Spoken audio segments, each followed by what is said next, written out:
किसी ने क्या खूब कहा है, शिकायत करने से परिस्थितियां नहीं बदलती, स्वभाव बदलने से परिस्थितियां बदलती है। ओम शांति। कैसे हो आप सभी? उम्मीद करती हूँ परमात्मा के आशीर्वाद से आप सभी बहुत अच्छे होंगे। बहुत बार हम लोग सही होते हुए भी सामने वाले के व्यवहार की वजह से मन ही मन उनके लिए गलत सोचने लग जाते हैं। मूल स्वभाव हमारा अच्छा ही होता है, हम अच्छे कर्म करने में विश्वास करते हैं, मगर हम किसी के लिए भी गलत विचार रखते हैं।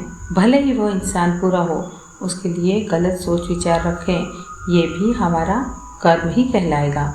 मगर ज्ञान के अभाव में हम नहीं जानते कि ये भी हमारा कर्म ही है।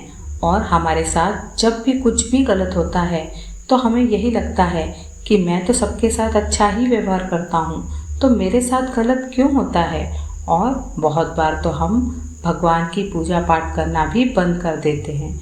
ऐसा ही एक किस्सा है।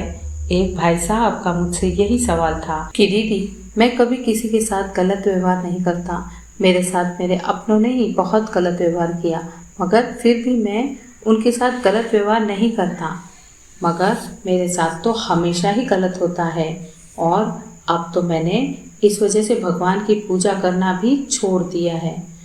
तो उनसे मैंने एक ही सवाल किया कि उनका ख्याल जब आपके मन में आता है तो आपके संकल्प क्या चलते हैं। उन्होंने कहा कि मैं जब भी उनके बारे में सोचता हूँ तो मुझे ऐसा लगता है कि उन्होंने मेरे साथ इतना गलत व्यवहार किया, मगर फिर भी देखना उनके साथ सब अच्छा ही होगा और मेरे साथ हमेशा बुरा ही होगा। तब मैंने उनसे कहा कि आप खुद अपने बोलों पर ध्यान दीजिए, आप संकल्पों में भी उनके लिए अच्छे और अपने लिए बुरे संकल्प कर रहे हो। हमारे बोल हमारे लिए आशीर्वाद होते हैं। अब आप बताइए, कौन किसके साथ गलत कर रहा है। और आप कभी भी परमात्मा पर ट्रस्ट करना बंद मत करना, क्योंकि एक दिन सभी हमें छोड़कर चले जाएंगे, मगर परमात्मा ही हैं जो मरते दम तक जन्म जन्म हमारे साथ रहते हैं। परमात्मा पर ट्रस्ट करने से हमें अच्छी सोच समझ मिलती है। भविष्य बनाना हमारे हाथ में दे रखा है परमात्मा ने, और हमारे कर्मों से ही हमारा भविष्य बनता है। परमात्मा का काम है उनको तथास्तु करना, और हमारे कर्म ही हमें पाप और पुण्य कमा कर देते हैं।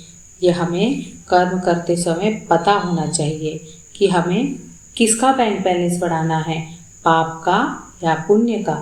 ओम शांति।